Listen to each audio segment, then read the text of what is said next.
What's coming your way the week of October 12th of 2025 astrologically? Find out now by watching today's video for your weekly astrology forecast.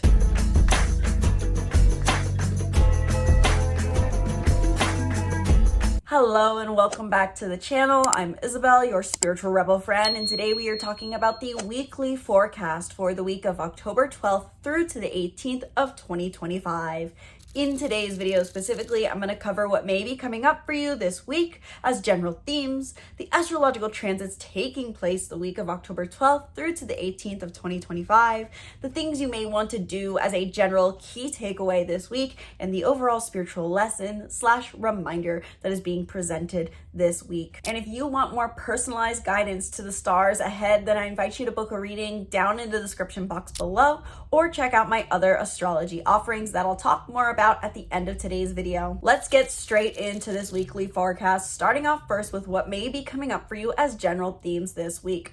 As I'll put over the screen a more organized bulleted list, overall, I'm seeing that this week can bring a great sense of mental insight and social connection. You may be finding that you're finding it easier to connect with others, to feel a greater sense of belonging, to have greater conversations, and feel more mentally connected both to yourself and others this week. This is a great week for healing, innovation, insights, revelation, realization, and a sense of love through mental connection, through some major transits that we are having happen this week. Now, why exactly do I say all this? Because of the transits. Let's get into what exactly is going on this week astrologically, chronologically. We start off the week on the 12th with a subtle, small moon in Cancer forming a trine to Mercury in Scorpio. Why do I say subtle and small? Because the moon moves very fast. And so these are positive aspects to take into account when they happen, but they may feel very subtle. Simply put, on the 12th, we start off the week with a feeling that our emotional communication style is rewarded.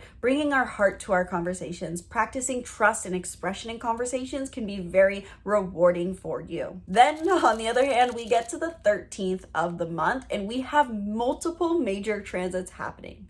To start off with, Venus enters the sign of Libra, which I'll hopefully be publishing a whole separate video about, talking about your love prediction for the following days with Venus in the sign of Libra.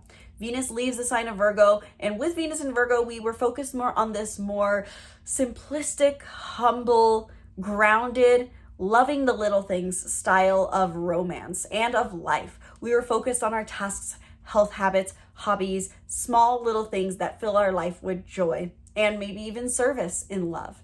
Now with Venus in the sign of Libra, for one, this is in its home sign. Venus feels at home in the sign of Libra as Venus rules over Libra. And so we can feel, starting the 13th, a sense that life is more beautiful. We want life to be more of love, more full of romance, more full of joy. And specifically, the kind of love that Venus in Libra accentuates is the love for understanding, the love of connection, being understood, being accepting, being approved of, and of harmony and balance. So whatever house Libra is in your chart, this is an area of life that may be experiencing more harmony, bliss, and connection starting the 13th. Now, at the same time as Venus enters Libra, bringing all this love, harmony, and connection to our Libra sector of our sky, Venus does start off its transit in Libra with a bit of a challenging aspect, because as Venus enters Libra on the 13th of October, it also forms a direct opposition to Neptune, which I believe is retrograde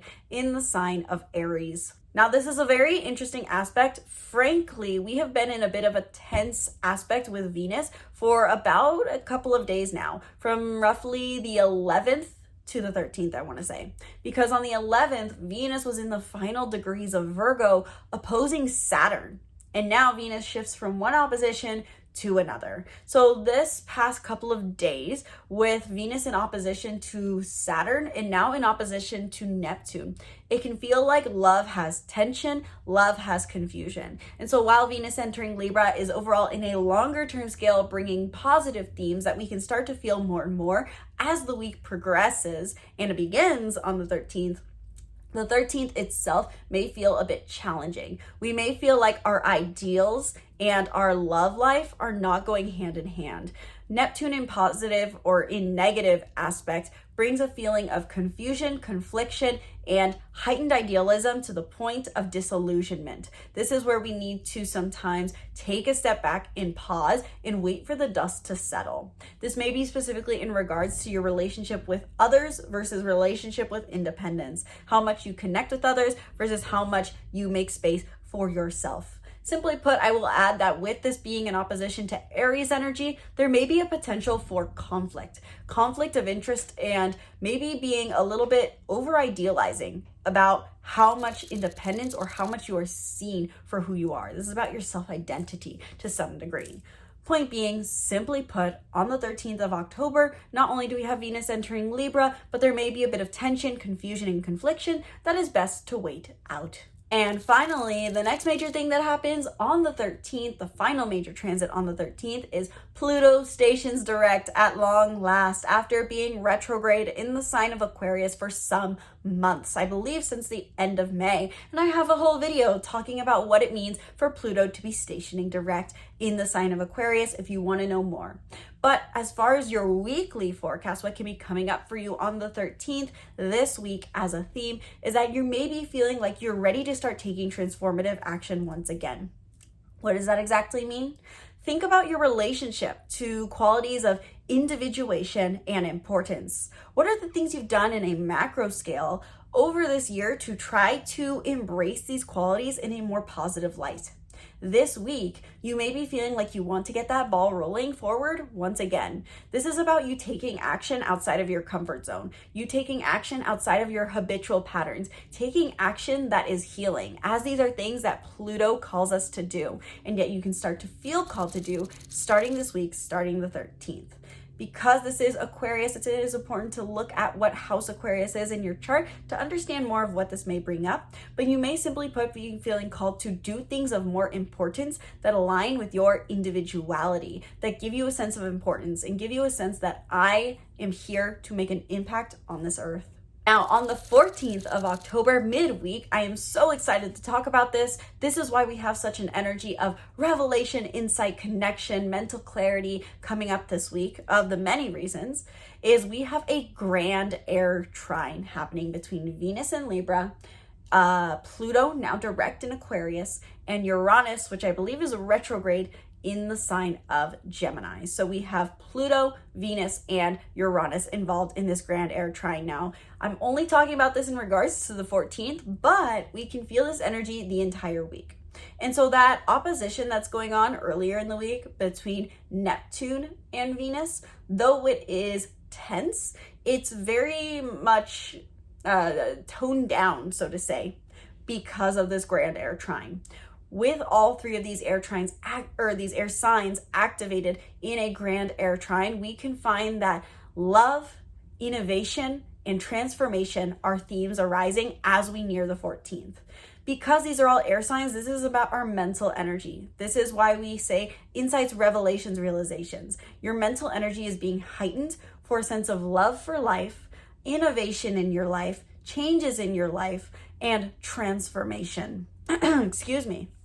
With Uranus specifically involved in Gemini in this Grand Air Trine, something unexpected could be arising either in your physical environment or your mental realm, your mental environment, that shifts your perspective, that calls you to do something different than you normally do, and to find a sense of greater love for life.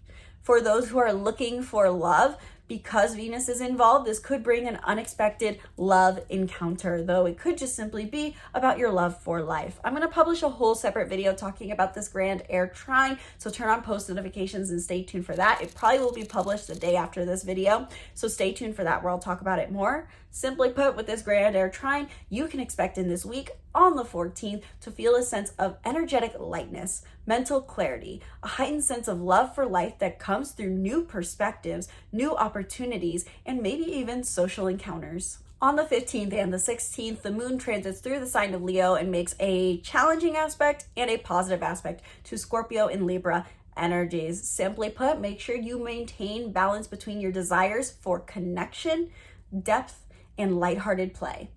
Now, on the 17th of the month, we have a more major aspect. The sun in Libra,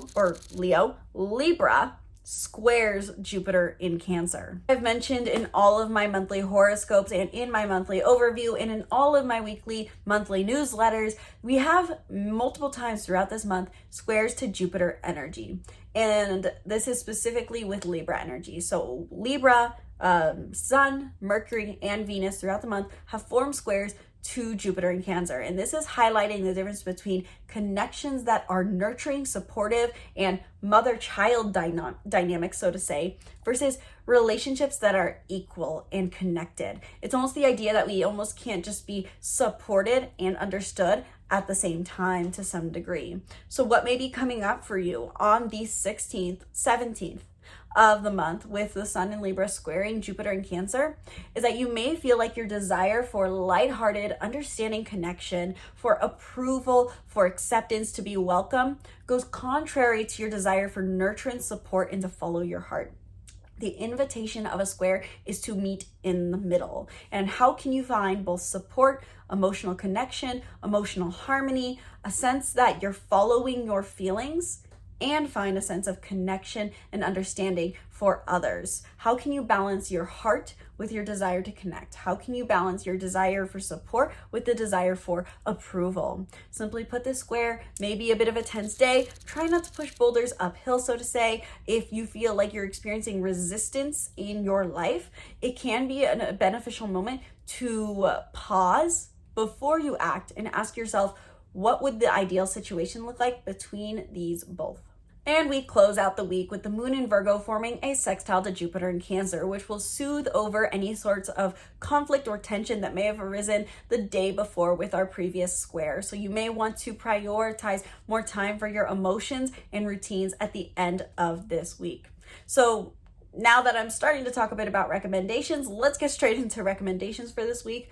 With this all in mind, what do I recommend? What will you want to do this week looking at the astrology of the week? Overall, given how many new air energies we have present with Venus entering an air sign, Pluto stationing direct in an air sign, and a Grand Air Trine, my top recommendation is going to be regarding air sign energies. In a more astrological setting, I would recommend that you look at what house the 3 air signs are in your chart and prioritize these areas of your life. For example, maybe your air signs are your 1st, 5th, and 9th house. Maybe you're prioritizing your passions, your sense of self, your beliefs. If maybe air energy is your 4th, 8th, and 12th house, prioritize depth and your connections and your home and spending time in solitude.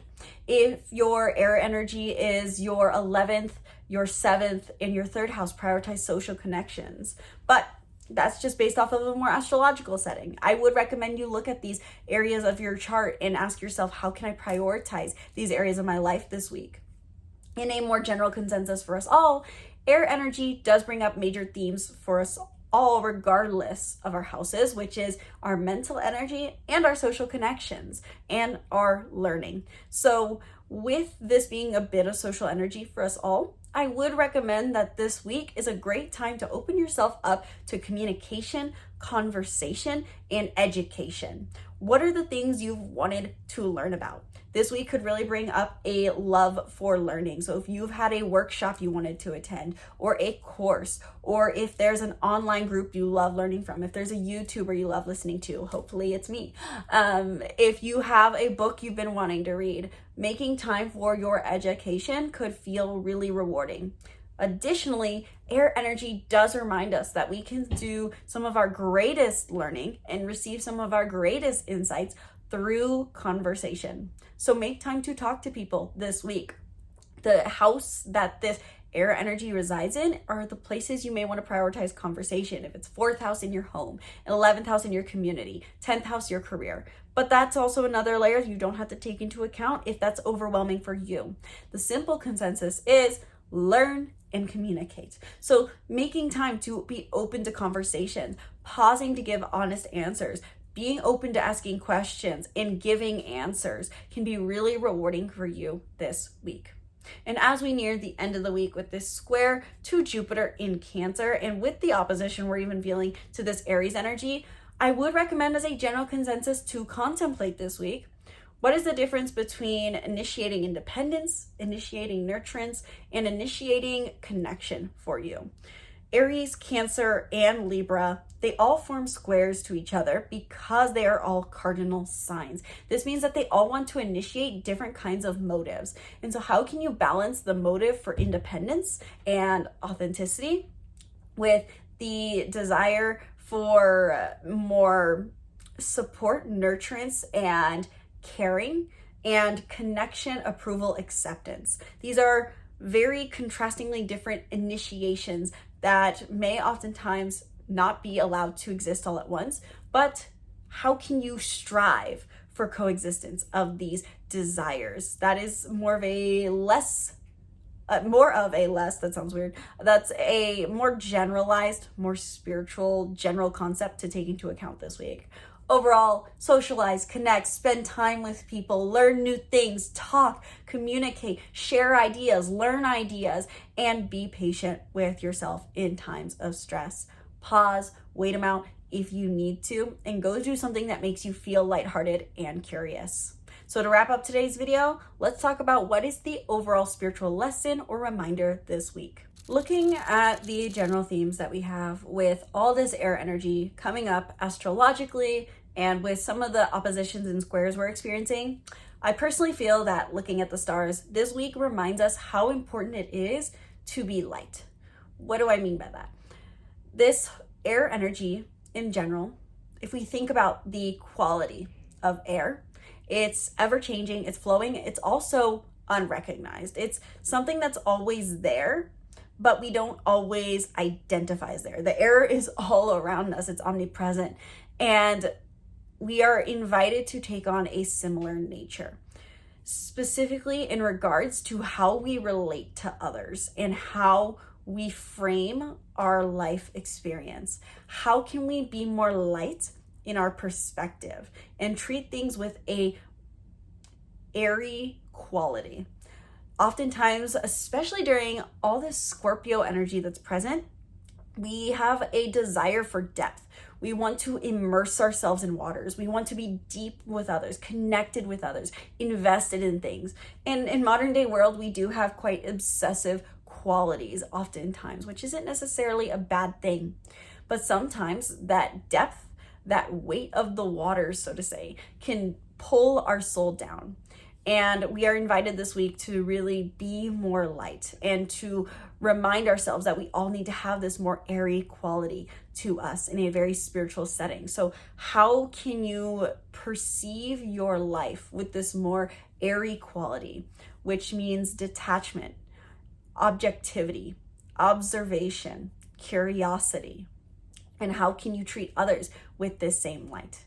It's, in the Kabbalah, which I'm trying to incorporate more in these videos because it's something I study a lot and listen to a lot. And I can't help but think of the Kabbalah's wisdom when I'm filming these videos for you guys. The phrase that often comes up is be like the light of the Creator. When we're thinking about the light is something that just exists. It is there, it is objective, it's always present, and thus this week is reminding us to be light. Light is a quality, and light is a innate quality we all have. So this week reminds us to be more like the light by being more light in our soul, by being something that is radiant, that doesn't hold much weight. And this is not to say that our whole life is always going to be this objective detachment and light, but this week in particular invites us to experiment with where we can be more light, more detached, more free-flowing, more lighthearted, more objective, more understanding. If you want more personalized guidance to how this week, month, day, year is playing out for you based off of your unique birth chart and how the transits are affecting you, I invite you to book a reading down in the description box below, where in half an hour or 1 hour, we can go deep into your soul's unique energetic imprint, how you are being impacted by this transit, these energies, and how your birth chart in and of itself impacts your soul. So if you're looking for personalized guidance, I invite you to book a reading down below. I have also recently just launched PDF horoscopes where you get a written horoscope sent to you as soon as possible. Right now they are discounted since we are halfway through October, or partly into October for an extremely discounted rate. I will probably be raising the price